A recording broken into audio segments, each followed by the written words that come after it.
Hi, magandang gabi sa inyong lahat. Sa mga kapatid nating Muslim ay Ramadan Kareem. First day ngayon ng Ramadan dito sa Kuwait. At late na akong pumasok ngayon.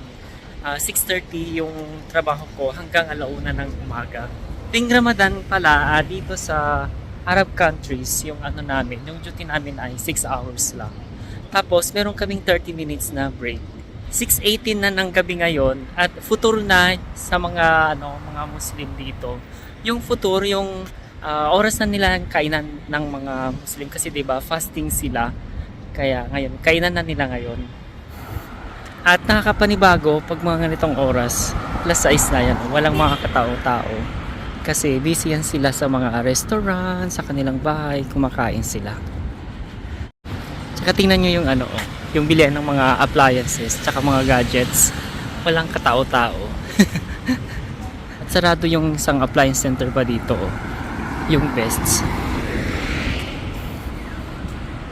At kapag mga ganitong oras, kapag yung yung pinagtatrabahuan mo ay medyo malayo, pag kailangan ng service tsaka bus ay traffic pa yung mga ganitong oras kasi uwian na nila kasi kailangan nilang habulin yung futur.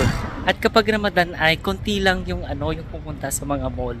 Mostly yung mga pinupuntahan ng mga tao ay dun sa mga restaurant paggabi na. Kaya ngayon dun sa trabaho natin ay lang tayo, chill lang tayo kasi walang masyadong customer.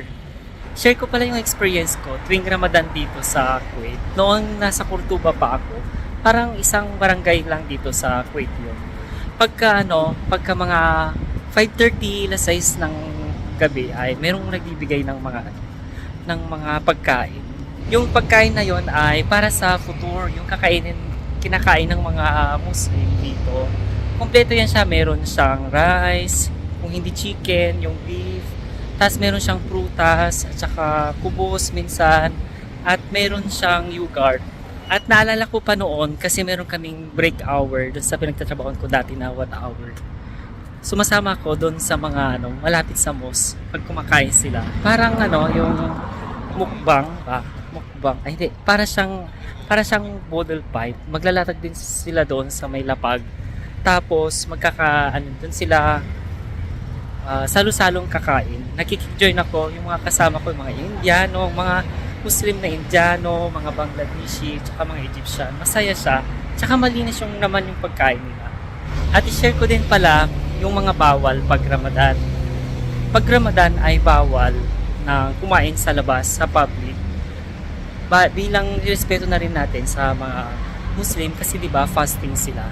Tapos, pag lumabas ka ay bawal ding naka-short. Dapat naka-jogging pants ka or naka-pants. At bawal ding mag-play ng music sa public.